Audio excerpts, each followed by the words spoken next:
Well, welcome everyone. This is Michael Dodderer, and I'm here on the East Coast. So it's 1 p.m. on the East Coast, and it's 10 a.m. on the West Coast. And we have such a great show for you today. I'm so excited to introduce our special guest. And you can see this is her website, and I'm going to bring her up in a few minutes. But before we bring her up on stage, I always like to start off with a good note. It's happy February 1st. It's the first day of February, and I saw a wonderful quotation this morning that says, if January is the month of change, February is the month of lasting change. January is for dreamers, and February is for doers. And so you are all doers, and we're going to make February a great month of 2022. So just want to let you know on this day back in 1982, when I was in college, David Letterman debuted on NBC, and his first guest was Bill Murray, who was a big star back then on Saturday Night Live. So that happened on this day, February 1st, back in 1982, Bill Murray. And I want to wish happy birthday to my good friend in Sacramento, Lisa Simas, and all the Simas family. I grew up with them in Sacramento. Happy birthday, Lisa. I think you turned 39 today. 39 years young. And happy birthday to my good friend Dusty Bricker, who I met at the United Nations many moons ago. Dusty's now in California. She's no longer in New York. She's a great person, and I want to wish Dusty happy birthday, Dusty. And finally, Lisa Marie Presley, Elvis Presley's wife. It's her birthday today as well. So one final note, I think this is actually kind of appropriate, and this kind of can kick off our on the dot with our special guest. Is I was reading in the newspaper online, of course. No longer do we read newspapers, but Jennifer Lopez is coming out with a new rom com, and as we know, I'm wearing red because February is Valentine's month, and she's coming out with a new rom com movie called "Marry Me." And she has a quotation here, which I think will be interesting discussion with our very special guest. And it goes like this: once you've gotten burned a few times, you realize I have to be careful.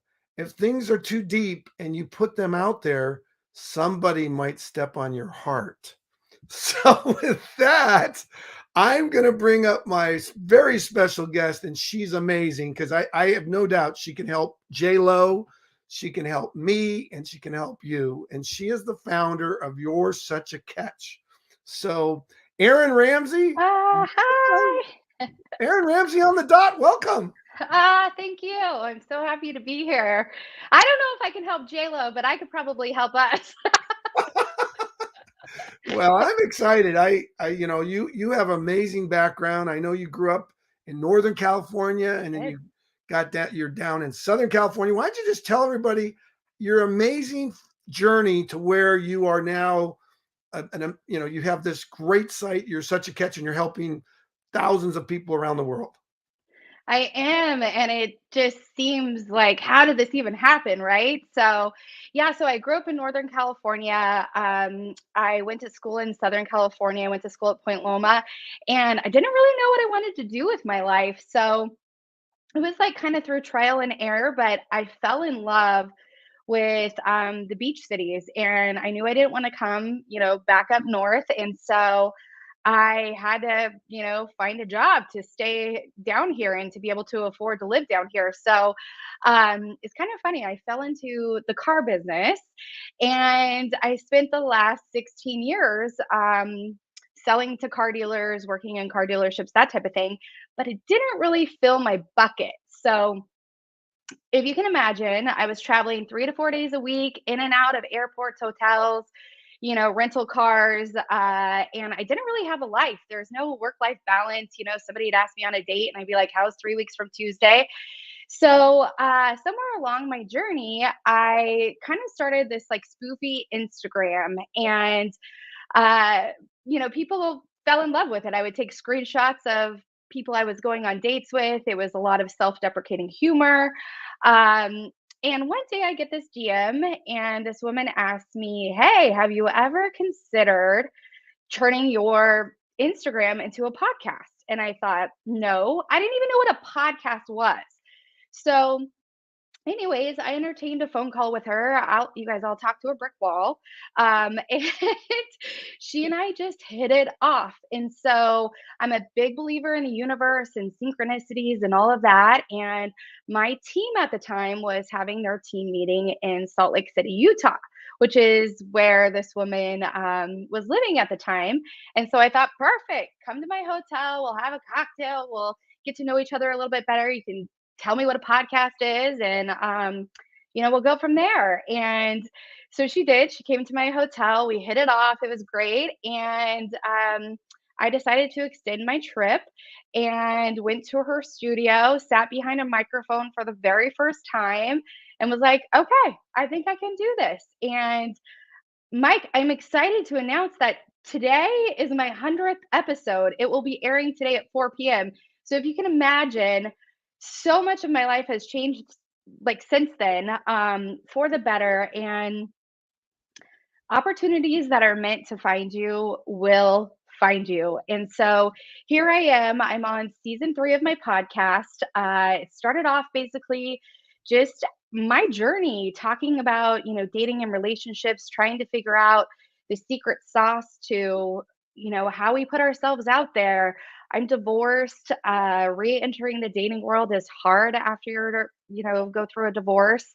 I mean, any breakup really, right? And so I just was like, if I could somehow crack the code to dating, I would do it and then share it with all of my besties. So that's kind of where I started with the podcast, and then it morphed. So as I, built this community, I, heard what other people were going through, and I really recognized that there's so many women, men too, but so many women out there that are smart and funny and beautiful, and they have great jobs and they're financially savvy. They're going places in life, and the like one missing piece that they want is to have somebody to share their life with. And so, through this has just created this beautiful sisterhood where we all can come together and, share our experiences, learn from each other, um, and, just really just learn to love who we see in the mirror. Because season 2, spoiler alert, I had an Oprah aha moment. And that was all of this advice that these dating coaches and relationship experts were teaching me. It was all great. And I definitely I'm like a sponge, I soak it all up. But the missing component that I wasn't paying much attention to was what was happening in here. And when I started to flip the lens and look inward, that's when the real magic started to happen. Sometimes I think, when we're in a relationship, we're so quick to want to numb the pain and jump into something new that we forget to, uncover what the lesson was from that relationship, and to really like get back to our core and make sure that we're in alignment. So, anyways, in season 2, I have this Oprah aha moment that it all starts within. And during that time, I also really tapped in heavily into mindset work and also manifestation. I'm a huge believer that, our thoughts become a reality, like attracts like. And so, Mike, this, I manifested a man, and I really thought that that was my end game. And so my journey on the podcast pivoted a little bit. And then another spoiler alert, he wasn't the end game. And I think because of this podcast and the work that I've done with self love and advocating that every woman and man out there knows, their worth, it really helped me heal from that situation. And I'm still in that process. I'm still learning the lessons I was meant to learn. And, you know, basically just still on this journey. But I can't even tell you how wonderful it is to help other people, to be able to share my voice, which is something that I don't think I ever would have done if it wasn't for, Veronica reaching out to me.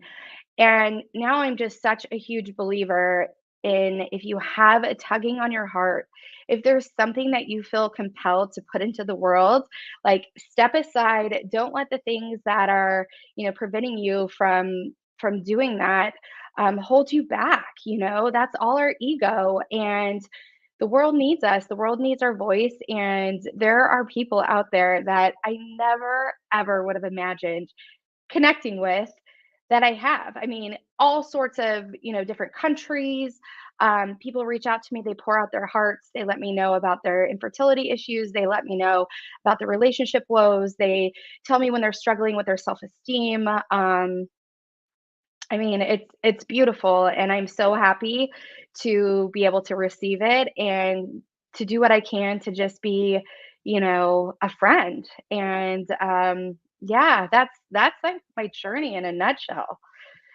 So Wow. I love your I know I'm journey. like, I'm such a, but and also every woman out there needs this jacket. I was channeling my Dallas cowgirl cheerleader like vibes this morning with a little bit of Gossip Girl. But yeah, every girl needs this jacket.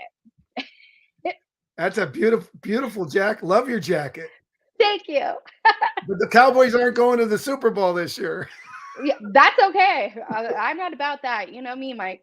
Oh, and Supercharger. they aren't Well, going either. But this one might be. yeah. Well, you're such an inspiration. I know that there's thousands of women out there. Actually, there's one, maybe a friend of yours. I don't know who this is, but it's Apendra Singh. She Mm. just gave you thumbs up on Facebook because she's watching live. Oh, that's And awesome. and I want to let you know, I've been doing these on the dots for about a year, and you are getting the most traffic because I can see the numbers. So Oh, people, what you're saying is resonating with people out there. And one of the things that you talk about, and I'd love for you maybe to elaborate on this, is knowing yourself and mm, actually liking who, loving yourself, knowing yourself, yeah, loving yourself. Can you talk about that? yeah, absolutely. It's funny because I didn't always love myself. I don't, I know that I didn't. So to give you a little bit more background, when I was married, I got married pretty young. It was one of those things where all of my friends were getting married and we were kind of like the last couple. We were still dating. It had been 4 years and it just felt like that was supposed to be the next step because that's kind of what society, projects. And then we feel like we're behind if we're not, kind of living up to those norms, if you will. And so I got married in my 20s. And I remember sitting at my kitchen table, doing my invitations, thinking to myself, like, you really love him, but is he your forever? So, we had fun together. The things that were important to me in my 20s are so vastly different than today as I'm 40. So anyway, fast forward, we were married for 3 years. We did the whole big wedding and everything. And I don't know that it was ever really like a rich marriage. It was a great friendship. We were great roommates. We had fun together. But one day he decided that, he didn't want to be married and he also didn't want to have children. And obviously we were married and children are very important to me. Like, I want to have a family. Um, and so in that moment, the girl that I knew who was always very passive, always people pleasing, just trying to make sure the other person was comfortable, said, well, then what are we doing here?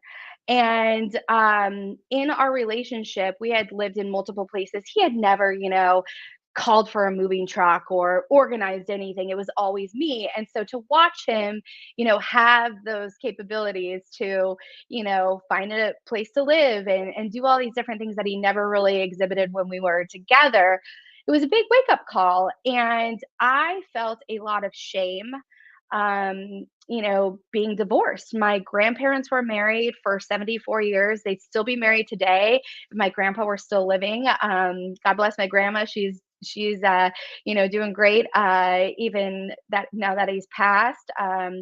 But my parents will celebrate 46 years this year. I mean, everybody in my family is still married and happily married. And so for me, I had to work through a lot. And my biggest takeaway for anybody who might be going through a situation like that, making a decision to leave or in the process of divorce, is seek help, because I didn't do that. I thought I was strong enough to handle it on my own. I'm real big on self help and doing the inner work, but there's nothing wrong with, asking for help or seeking a therapist or somebody's professional opinion, because you'll just kind of go through that healing journey a little bit quicker. So after that, I was so scared of making the same mistake, if you will, not trusting my gut, not listening to my intuition, perhaps settling for someone just because I didn't want to be by myself. And it took a lot to even move forward. So I'll give you an example. We had a beautiful home in Temecula, and it was about a year after I'd been divorced. And one of my girlfriends came over and she said, Erin, when are you going to take your wedding photos off the walls? And I was like, no, I was like, I had to have that photographer. These are beautiful photos. They captured, the magic of the day. And she goes, what are you going to do when you bring a man home? And he's like, who's that? And I was like, valid point. So, anyways, like all these little milestones are part of my journey now. And I definitely, kissed a lot of frogs after, going through my divorce. But I made a list in 2015 of everything that I wanted in a partner. And it's not to say that,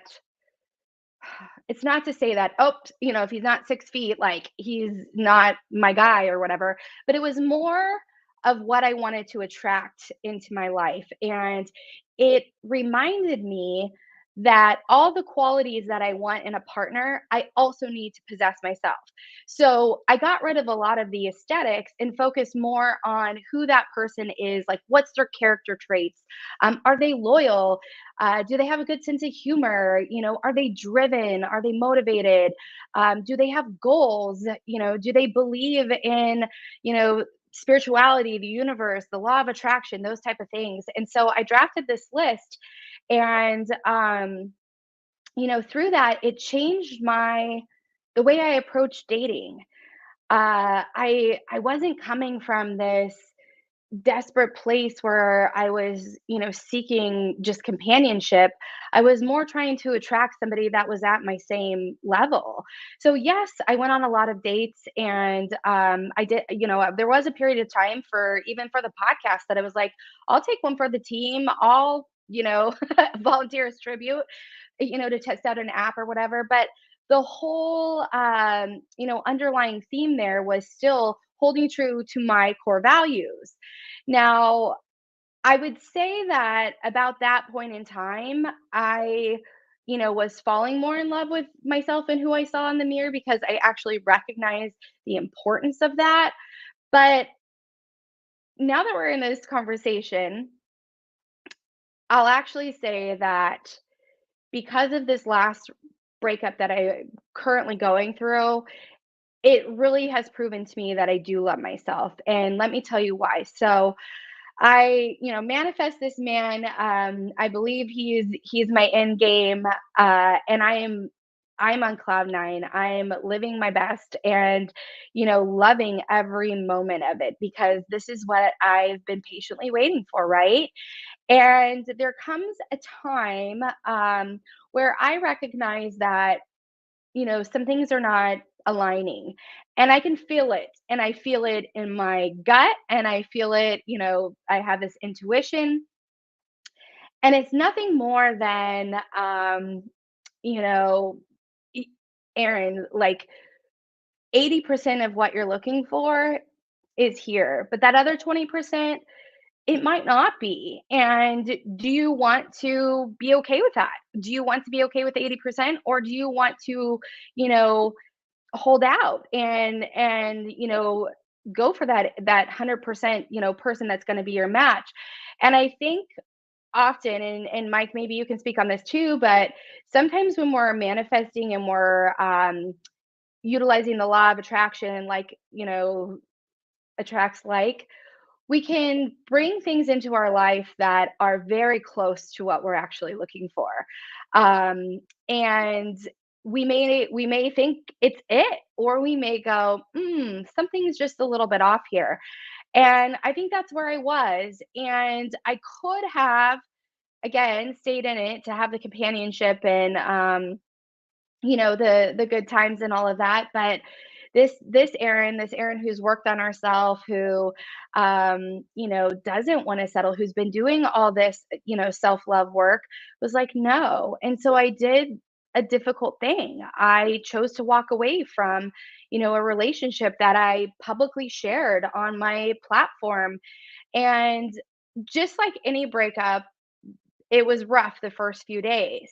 But I will tell you that because I had been working so hard on, what I want and these things, that even though it hurts and heartbreak is never easy, I have so much hope and faith that my partner out there who is 100% of what I'm looking for exists. And I believe in abundance, right? So I have to think that way. And Mike, you introduced me to Trudy, who has been such a godsend. But the second I shut the door to that relationship, the universe has brought me so many incredible women in my life that are definitely here for a reason, a purpose. They're giving me a message. And Trudy used this beautiful parable about these plastic pearls.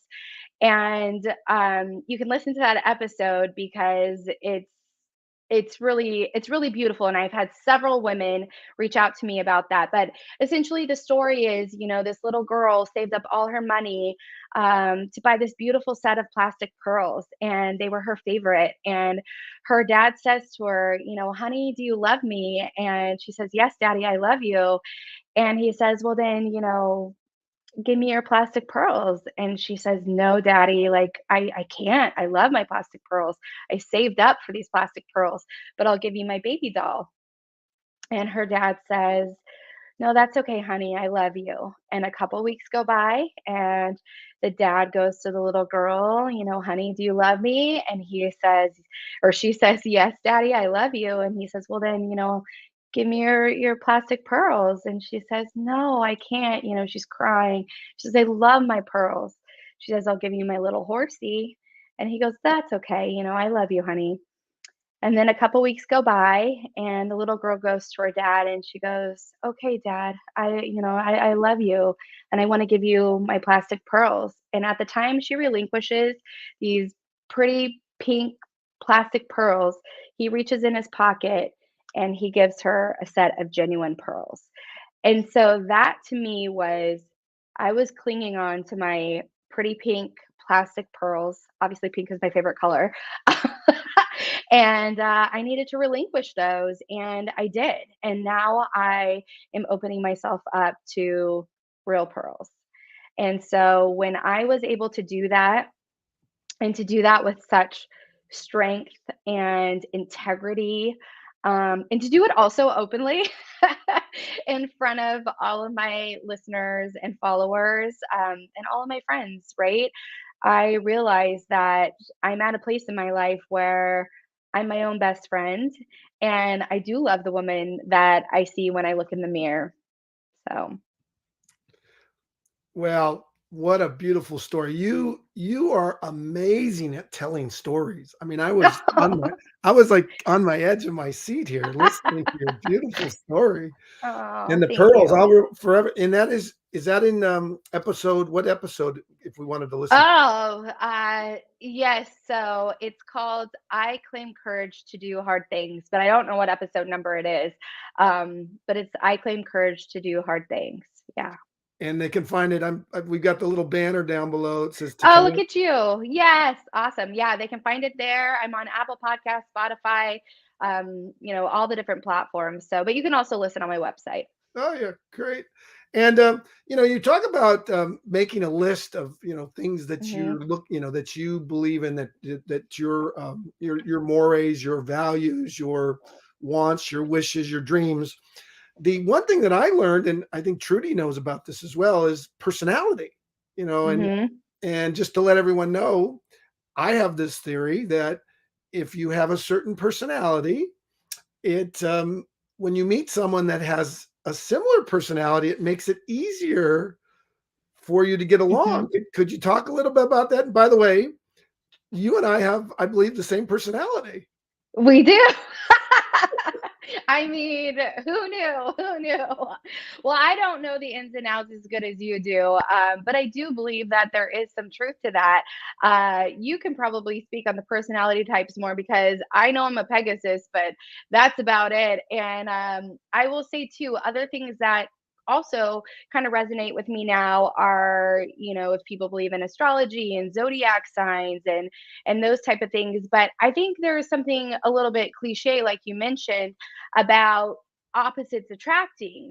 Of course they do, right? Like, and of course, I will speak, for some women, we also are attracted sometimes to like the bad boy, depending on, our upbringing and, different experiences that we've had or whatnot. We like that little bit of edge.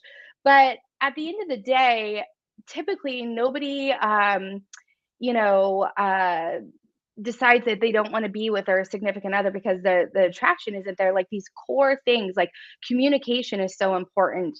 um and I'm not saying attraction isn't important because it is, but attraction can also develop over time, right? Like we've all been in a situation where we've met somebody and we're like, oh, he's handsome or she's pretty, but then the more you get to know their personality, the more you fall in love, right? And so I definitely think having a good foundation and aligning in areas, um, like communication and communication style, even.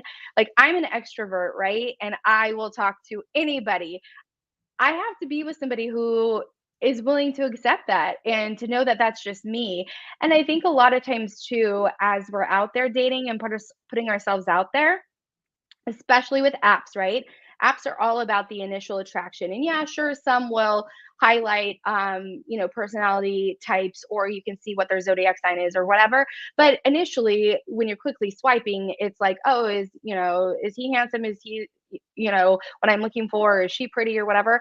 And then it becomes something that we overlook these things that are so vastly important, like the qualities that I talked about in my list, because also it takes a little bit of an investment, right? Like to get to know somebody, and we all know people can show up as a representative of themselves, putting their best foot forward. And I think, Mike, you mentioned this, when we also have a platform and we share about our lives publicly, people can morph and mold into the person that they think that you want.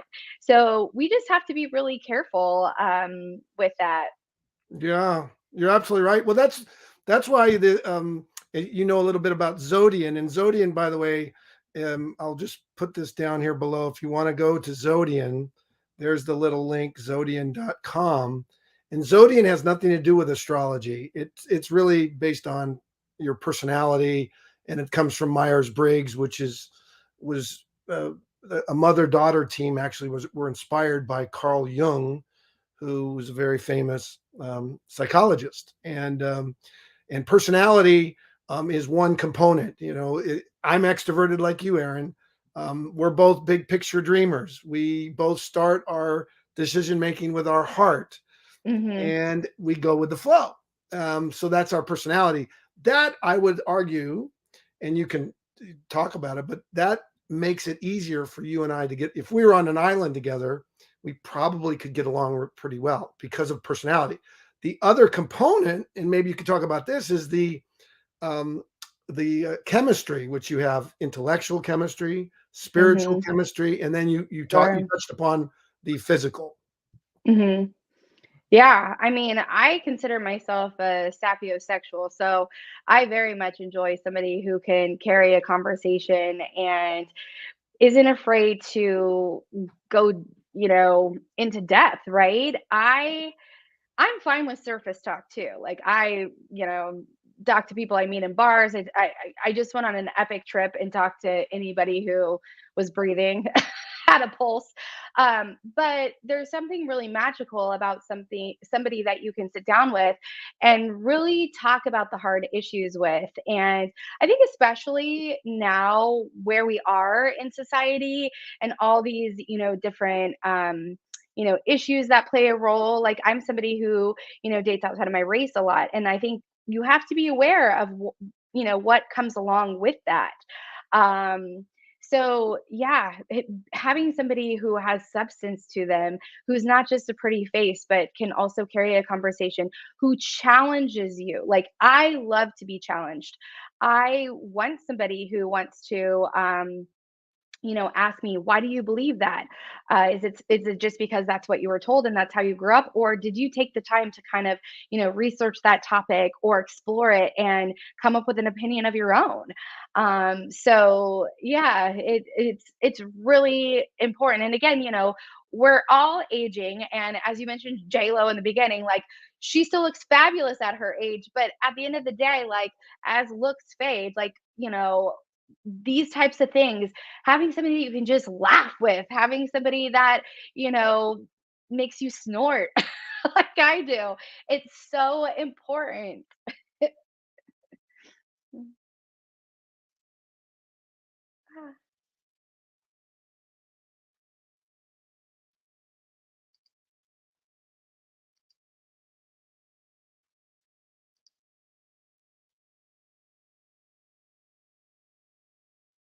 You're on mute.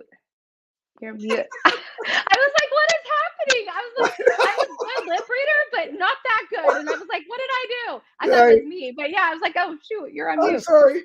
Well, I try to actually, the goal of this is for me to not talk much. That's the goal on the dot. But what I was saying is that you are just amazing, Erin. Your website, you can go to your website there. You're such a Mm, catch. And you also sell products, you or recommend products. You share, not necessarily mhm. sell, but you share products. And are there some, how would someone find in your website if they want to find some of the products and books and Sure. you recommend? Yeah, so I'm like, which side is it on? I have these little pins that I sell. So these are my little "You're Such a Catch" pins. So they're kind of made to recognize somebody in your life and let them know that they're such a catch. So they come with a little card where either you or I can handwrite, what makes them such a catch. But I'm such a big believer on, paying a compliment to somebody because I think oftentimes we think it, and especially as women, sometimes have this kind of stigma with them, like, oh, we have to be catty to one another. Like, we can't tell that girl, like, her hair is beautiful or, she has on a fabulous outfit, or we're scared to do it for whatever reason. So I'm huge on paying the compliment. And this is a nice way to do it to make somebody's day. I also do coaching, which is hilarious because I used to have like a visceral reaction when somebody was like, why don't you be a coach? And I was like, no, that's not for me. But now I freaking love it. And here's why. There's something really intimate about sitting down with somebody and talking to them about their life, their dreams, their goals, their desires, and approaching it in a different fashion. Like, this isn't therapy, it's a completely different fashion. And it really starts with the mindset work. And I love the mindset work because it literally is the gateway to everything. And so that's something that I've added to my repertoire. I help people, basically who've lost themselves, who feel like their identity has been lost, whether that be from a breakup, a divorce. Maybe they were climbing the corporate ladder like I was and didn't have any work life balance. So I'm doing that as well. And then obviously, if I had all the time in the world, I would read all the books in the world, but I listen to quite a few books. So, I'm actually listening to one now because I'm getting ready to chat with an author later this week on my show. And so I like to obviously read the books and vet them ahead of time. But yeah, anything I love, I try to blog about as well and link it there. And I'm getting ready. This is really exciting, Mike. So I felt that when I was going through my breakup in the initial stages, I just craved a community. And I have wonderful friends and I have a super supportive family, but I was craving people to interact that were going through something similar. Sometimes I think when we're going through something that somebody else isn't, it's easy for them to kind of, you know, dismiss our feelings or kind of not exude the same amount of empathy as somebody who's actually in the thick of it at the same time. And so I put out a little survey to my community and I said, hey, look, does anybody else feel this way? And if this type of community existed, what would it look like? I got an overwhelming response that yes, people want, community, they crave community. And I came up with like these four different categories. So there's the self love category, there's entrepreneurs who are just on this journey, but it's a little bit lonely at times. There are people out there who are struggling with family issues. COVID has caused a lot of family stuff to come up, right? Whether it be difference in opinions on things or just being at home together, uh, spending more time, than we ever have in the past. And then the last piece is just wanting to connect with other like-minded women. So I'm in the process of building this beautiful community. I have really, exciting plans and goals for it that include, weekly meetups via Zoom, having a monthly guest speaker, depending on, which community that you're a part of. And then also just having the ability to connect with others that are going through similar things and being able to support one another. Well, that community, do you have a name yet for the community? I haven't. I just have it. So I started building it out. It's crazy. I mean, who knew there were so many different platforms, right? And I'm trying to find the right one, right? Because I need ease of use and I need it to be, you know, able to break down into like all these little small groups and stuff. So I just have it as You're Such a Catch right now, but I'll get creative and crafty because, I love a good pun. Well, I do. I would love to help you brainstorm with that. So, Yes. so count me in. I'm a member of the Erin Ramsey You're Such a Catch fan club. So with Thank that, you. Erin, what we like to do on the dot and what we do is we want you to have the last word. And Sure. given that it's the 1st of February and everyone is, looking toward, that February 14th, and what Mhm. advice would you give to people out there that maybe are single or lonely and, and again, you get the last word. So you're going to take the show and we're going to close it out. So any thoughts about the future and as we get closer to February 14th and Valentine's Day? Sure. I mean, here we go again with those societal norms, right? So we have to make it through the holidays, and then we have to make it through Valentine's Day. But I mean, being single is not a disability. Being single is amazing. It's incredible. I realized I just went on this incredible trip, and my girlfriend that went on it with me, she said, you know what, Erin, there is a silver lining to, being single right now and not being married or tied down and not having kids because I was able to pick up with a drop of a dime and fly across country within 72 hours, So I think sometimes just because we do crave that, partnership and we just really want somebody to share our lives with that where we fall into this like, oh, we have to be in a relationship come Valentine's Day, or, we have to have somebody to go out with and do these things, to wear the outfit, to wear the shoes. But like, I'm here to tell you that every day we wake up breathing is a day and a reason to celebrate. And life is just too short. So, we have to change that mindset and that perspective because you never know. Maybe you do put on your, favorite dress and your, high heels and you go out by yourself. I mean, I know that sounds shocking, but it's fun. Take yourself on a date. Do all the things that you want to do. You get to pick the restaurant. You get to pick where you go. You get to select the movie. Like you don't have to care about somebody else's opinion. Like you get to run the show. And you never know because when you're exuding that energy and you're in this up leveled version of yourself, you attract at a higher level and you just never know who is going to be in your path. But if we stay at home and we sulk, I mean, I get it, but no, those days are over. Those days are over. We get off the couch, we put on real clothes, we ditch the pajamas, we blow out our hair, we throw in a little makeup or don't, who cares, you know? And we go out there and we live because life is too short. And the beautiful thing about February and manifestation and all the wonderful goodness that is the universe is 22 is my lucky number. I could flash the screen. I've got Clyde Drexler's jersey on the wall, and that's why 22 is my lucky number. But February 22nd, 2022 is coming, and I have to believe that that's going to be a magical day for us all. So keep your spirits high and, do the inner work, like quit sweeping it under the rug. I did that for years. Quit doing that because the magic really starts and the pieces really start to come together when you fall in love with yourself and you realize that you're your own best friend and um, nothing should be holding you back.